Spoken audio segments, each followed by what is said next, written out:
Lao Tzu, the ancient Chinese philosopher, said, "Tao created one, one created two, two created three, three created all the myriad things."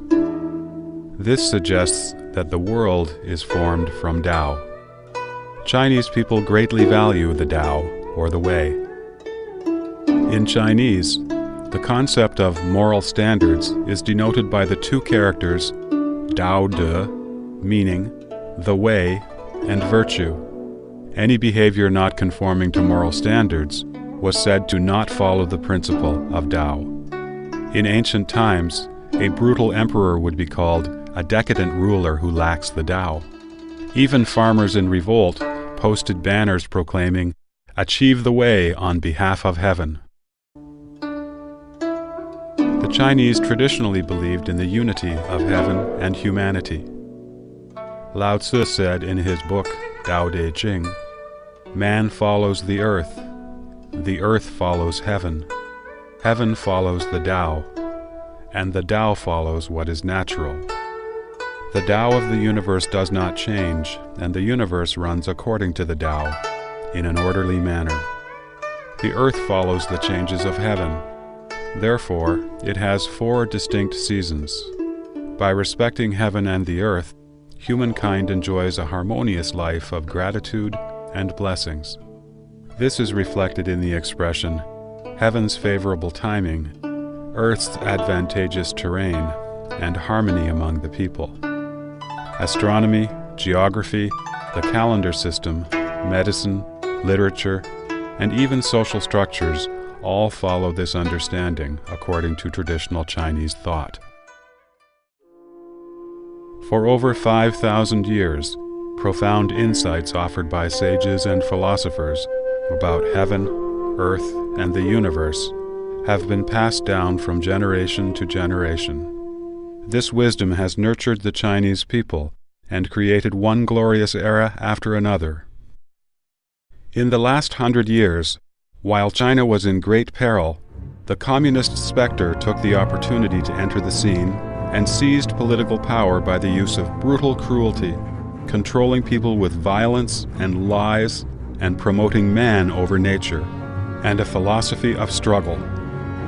Chairman Mao Zedong said, "Battling with heaven is endless joy, fighting with the earth is endless joy, and struggling with humanity is endless joy." The Communist Party despises heaven, earth, nature, and morality. It is an extremely malevolent force against the universe, causing limitless agony and tragedy. It has also pushed China's 5,000-year civilization to the brink of destruction.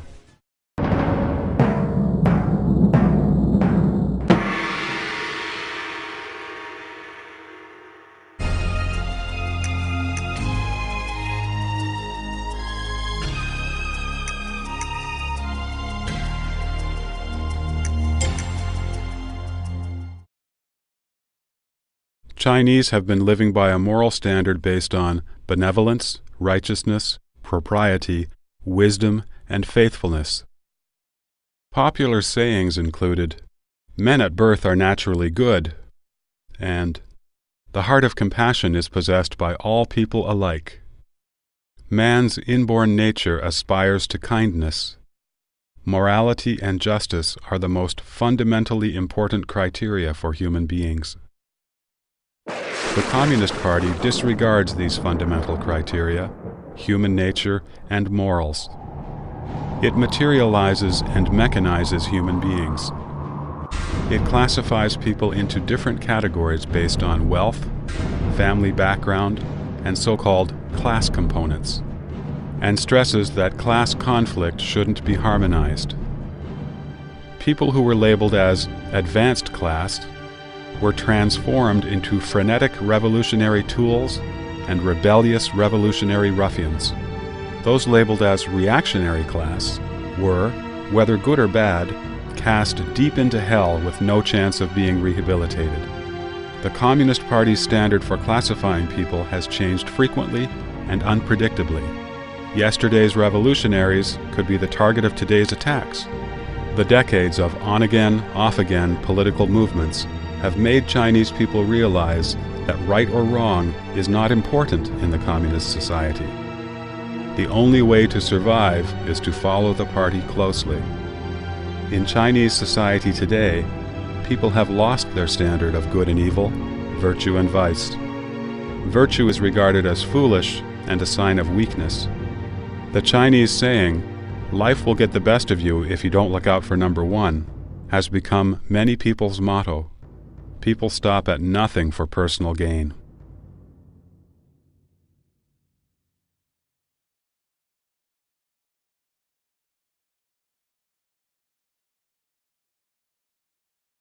For the Communist Party, a human being is an animal or even a machine. The Communist Party's goal is to control people and gradually change them into rebellious, revolutionary ruffians. Marx said, "Material forces can only be overthrown by material force." Theory also becomes a material force as soon as it is gripped by the masses. He believed that human history is nothing but the continuous evolution of human nature, and that human nature is in fact class nature. He posited that there is nothing inherent and inborn, only products of the environment. He argued that a human being is a social man, disagreeing with the natural man concept postulated by Feuerbach. Lenin believed that Marxism cannot be generated naturally among the proletariat, but must be infused from outside. Lenin tried his best, but could not cause workers to shift from the economic struggle to the battle for political power. So he pinned his hopes on the conditioned reflex theory put forth by Nobel Prize winner Ivan Petrovich Pavlov. Lenin said this theory, quote, "has significant meaning for the proletariat all around the world," unquote. Trotsky even vainly hoped that conditioned reflex would not only psychologically change a person, but also physically change the person. In the same way that a dog drools once it hears the lunch bell ringing, soldiers would be expected to rush ahead bravely upon hearing gunshots, devoting their lives to the Communist Party. Since ancient times, people have believed that rewards come from effort and labor. Through hard work, one gains a prosperous life. People have contempt for indolence and consider reaping benefits without working immoral. However, after the Communist Party spread to China like a plague, it encouraged social scum and idlers to divide up the land, rob private property, and tyrannize men and women. These things were even done publicly and legally. Respecting one's elders and teachers, and respecting knowledge, has been a Chinese tradition for several thousand years.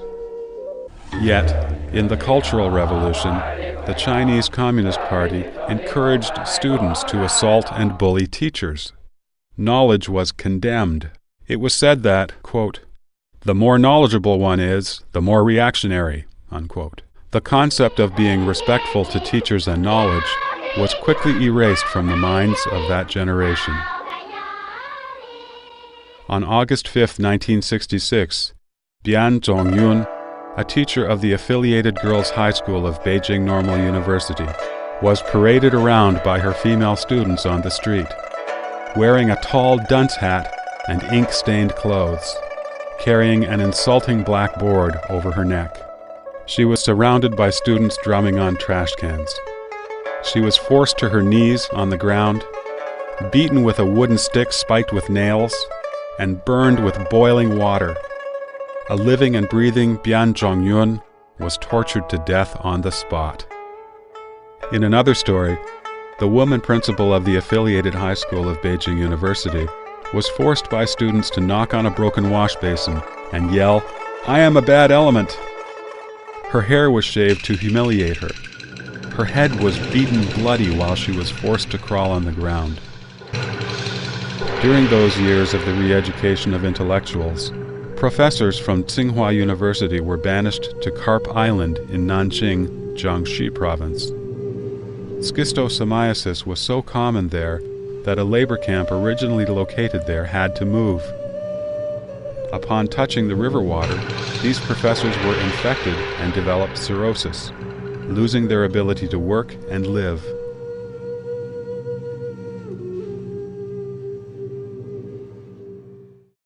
Everyone thinks to be clean is good, and to be dirty is bad. The Chinese Communist Party promotes getting mud all over the body and covering your hands with calluses, and celebrates your hands are dirty and your feet smeared with cow dung. People like this were considered to be the most revolutionary, and they could attend universities, join the party, be promoted, and become party leaders. Affection is a natural human emotion. Affection among husbands and wives, children, parents, friends, and in society is normal. Through incessant political campaigns over several decades, the Chinese Communist Party has forced people to fight with people. Under intense pressure and terror, it has been common for parents and children to report on each other, or husbands and wives to expose each other. Family relations were often renounced. The Communist Party suppresses human beings' virtuous nature. It promotes, encourages, and uses the evil side of humanity to strengthen its rule. The Communist Party has systematically destroyed universal moral standards in an attempt to demolish the concepts of good and evil and of honor and shame that have been maintained by humankind for thousands of years. The Communist Party crushed Chinese people's courage to speak the truth and turned Chinese people into spineless cowards. In the name of helping the Communist Party rectify itself, the anti-rightist movement in 1957 called upon intellectuals and the general public to make suggestions to the Communist Party. When people bravely and sincerely talked about what was really on their minds, they were accused of being anti-communist, labeled as rightist, and sent to forced labor for 1 or 2 decades. Their families were implicated. In 1969, a regular female Communist Party member, Zhang Weiping, was thrown into jail for expressing a different view on the Cultural Revolution than the official one. Because she held on to her view, prison guards many times stripped off her clothes, handcuffed her hands behind her back, and threw her into prison cells filled with men, letting the prisoners gang rape her. She became insane in the end. Yet in spite of this, when she was about to be executed, the prison guards feared she would cry out in protest. They held her head down and sliced open her throat without any anesthetic.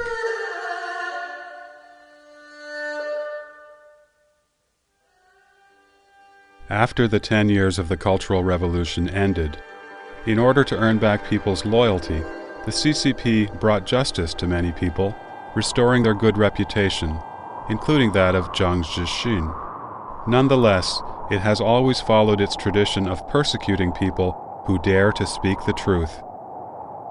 Without the party's permission, no media exposure of the dark side of the party is allowed.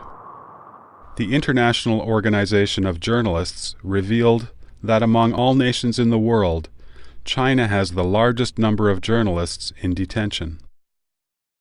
In 1998 and 1999, Zhang Weiping, chief of the Hong Kong-based Wenweipao newspaper liaison office in northeast China, published articles under an alias in Hong Kong magazines. The articles exposed government corruption and criticized a high-ranking official, Bo Shilai.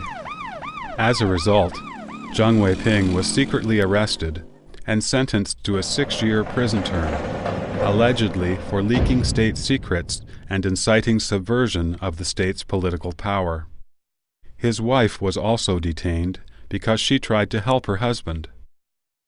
When officials at different levels were handling his case, they were all aware of the injustice, but no one dared to openly discuss it. By persecuting a man who dared to speak the truth, the Communist Party again showed the Chinese people the consequences of defying the party's will and speaking the truth. One cruel lesson after another have made the Chinese people consider honesty and speaking the truth synonymous with danger and asking for trouble.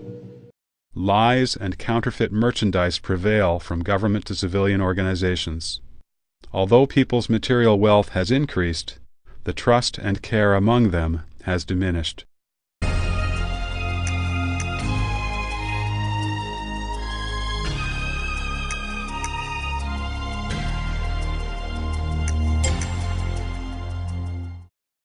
Engels said that freedom is the recognition of inevitability. Mao Zedong added, and the reformation of the world.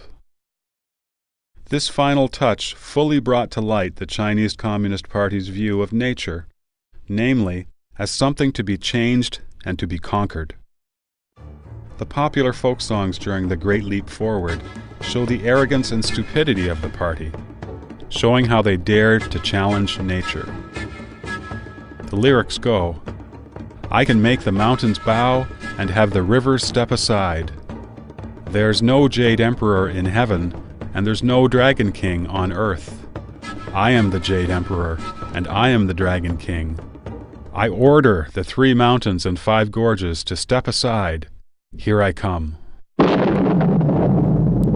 Indeed, the Communist Party has come. With it comes the destruction of the balance of nature and the original harmonious world.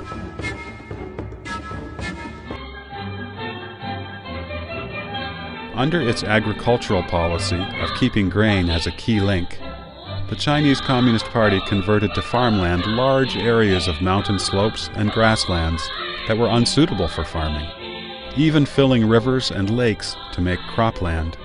What was the result? The CCP claimed that the grain production in 1952 exceeded that of the nationalist period. The CCP did not reveal, however, that it wasn't until 1972 that the total grain production in China exceeded that of the peaceful Qianlong reign during the Qing dynasty. To this day, China's per capita grain production is far below that of the Qing dynasty, and is 1/3 of that of the Song dynasty, when agriculture was at its peak in Chinese history. The indiscriminate cutting of trees, leveling of rivers, and filling of lakes have caused drastic ecological deterioration in China. China's ecosystem is on the brink of collapse. The drying up of the Tai River and the Yellow River, and the pollution of the Huai and the Yangtze rivers sever the lifeline of the Chinese nation. With the disappearance of grasslands in Gansu, Qinghai, Inner Mongolia, and Xinjiang, sandstorms have entered the Central Plains. In the 1950s, under the guidance of Soviet experts, the CCP built the Sanmenxia hydroelectric power station on the Yellow River. To this day, this power station has the generating capacity of only a medium-sized river, despite the fact that the Yellow River is the second largest river in China. To make matters worse, the project has also led to an accumulation of mud and sand in the river's upper reaches, and raised the height of the riverbed. Because of this, even a moderate flood brings enormous loss of life and property to people on both sides of the riverbanks. In the 2003 flood of the Wei River, the peak volume was 3,700 cubic meters per second, a level that might occur every 3 to 5 years. Yet, that flood caused a disaster unprecedented in the past 50 years. A multitude of large-scale reservoirs were built in Henan province. In 1975, the dams of these reservoirs collapsed one after another. Within 2 hours, 60,000 people drowned. The total death toll was as high as 200,000.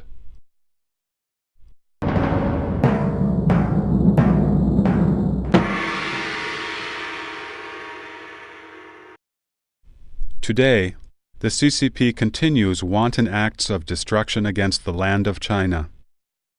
The construction of the Three Gorges Dam, which was officially started at the end of 1994, was another dam construction the CCP attempted to monumentalize.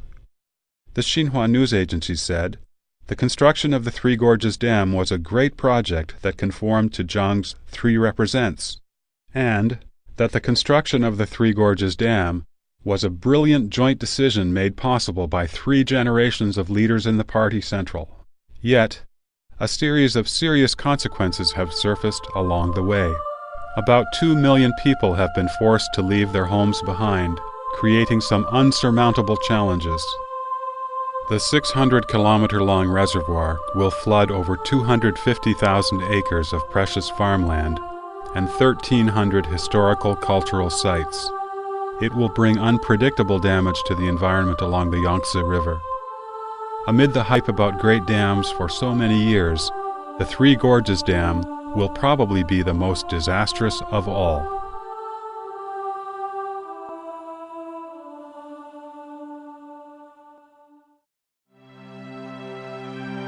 In the hexagrams, or bagua, of the Book of Changes, China's ancestors regarded heaven as Jian, or the creative, and revered it as the heavenly Tao. They considered the earth as Kun, or the receptive, and respected receptive virtues. The Book of Changes teaches us the proper attitude toward the heavenly Tao and earthly virtues: to follow heaven, abide by the earth, and respect nature. The CCP, however, in violation of Qian and Kun, promotes battling with heaven and fighting with the earth. It has plundered the earth's resources at its will. In the end, it will inevitably be punished by heaven, the earth, and the law of nature.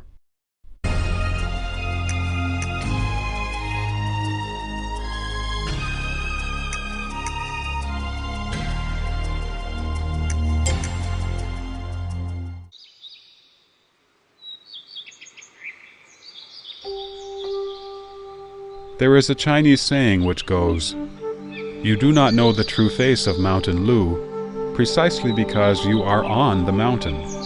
As little, tiny beings in the boundless, vast universe, mankind will never be able to understand the complete makeup of the universe. From Aristotle and Newton to Einstein, many believe in the existence of a prevailing law in the universe. Humanity has never stopped probing for the truth of the universe through various means. In addition to scientific exploration, religion, faith, and cultivation have always been approaches mankind has taken to uncover the mysteries of life and the universe. True scientists hold a very broad outlook of the universe and will not deny the unknown using the current limited science. Renowned scientist Newton, for example, in his seminal book, Principles of Mathematics, published in 1678, explained in detail the principles of mechanics, tidal formation, and planetary movement, and calculated the movements of the solar system. Newton, who was so eminently accomplished, said repeatedly that his book offered a mere description of surface phenomena, and that he did not dare to speak about the real meaning of the ultimate God in creating the universe.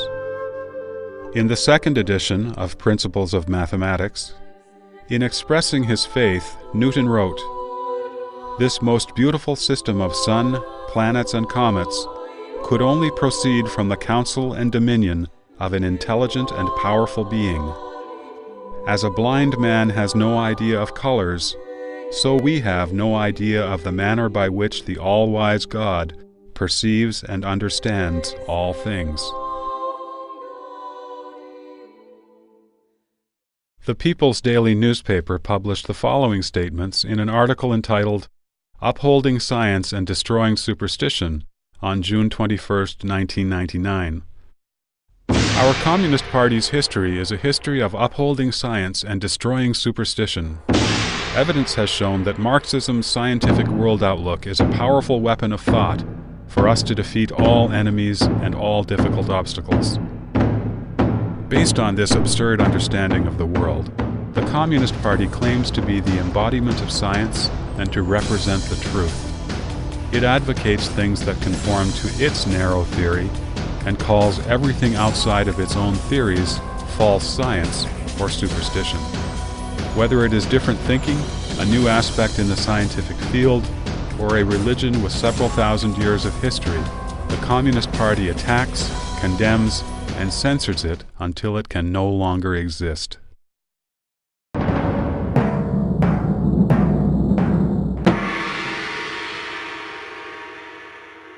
The Russian Communist Party used to criticize the theories of relativity, quantum physics, and the theories of the universe. After it came to power in 1949, the Chinese Communist Party closely followed Russia and demolished any anti-Marxism or anti-Leninism theory. Many professors' political thinking and ideas about class differentiation were harshly criticized because their academic views conflicted with the government's official guidelines. On June 29, 1952, the People's Daily published an article announcing that the Russian geneticist Michurian's biological theory was of the proletariat nature, whereas Morgan's theories of genetics, which was commonly acknowledged at the time in the global biological community, was criticized as idealism, reactionary, supporting the capitalist class, false science, and even fascism. During the Great Leap Forward in 1958, the ideology of the day is summed up by the following saying: "However daring human beings are, that's how productive the earth is." This saying was considered to be the truth, and any experts who thought differently were ruthlessly denounced and criticized. Today, modern medical science, research on the soul, reflective research on evolution, and other new scientific fields around the world have been denounced as false science, and are being suppressed and attacked in China because they are not in accordance with communist doctrine.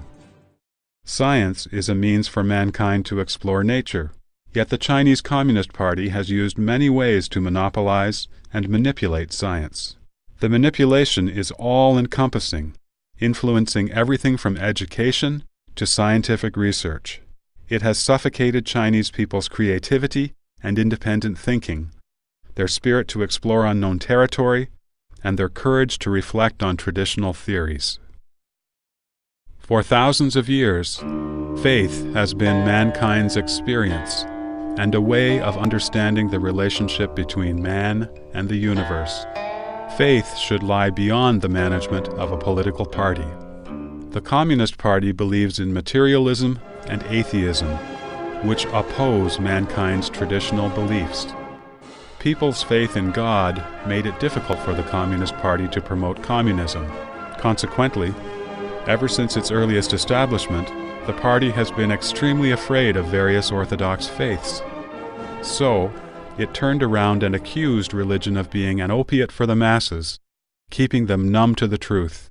The Communist Party forces people to believe that a human being is no more than a high-level animal who can talk and use tools. It advocates that there is no God, no Buddha, no past lives, no afterlife, and no ultimate price to pay for one's misdeeds. Without exception, after the Communist Party seized the reins, in order to strengthen their power, the party leaders deified themselves. One quote from the day: "Chairman Mao is the great savior of the people. The Communist Party is like the sun. It brightens everything it shines upon." Yet, people who truly believe in God will not consider their political leaders to be gods. In light of this, the orthodox faiths posed a serious challenge to the Communist Party's policy of keeping people ignorant. Ever since the Chinese Communist Party took power, it has destroyed temples, burnt scriptures, persecuted priests and monks, and sent party members to infiltrate religious organizations and to take positions as religious leaders. It has resorted to violence and imprisonment to force the people to worship the Communist Party first, and then God or Buddha. Step by step, in the large-scale political movements over the past decades, the Communist Party leaders have been portrayed as gods. Meanwhile, the righteous faith in Chinese people's minds, which has been passed down for thousands of years, has been destroyed. When the gods created by man exposed their true faces as time went by, when Chinese people lost the halo of God in their minds, what was left in China was a spiritual void. After being fooled and having their ideals crushed for the generations of older Chinese, The decades of loss and pain have made them doubt everything. The younger Chinese generations have rejected faith. The incessant pursuit of material comfort and an indecorous attitude toward life have destroyed Chinese people's moral restraints. The Communist Party has not only wantonly destroyed people's lives and property, it has taken away the morality and soul of the Chinese people, which had been passed down for thousands of years.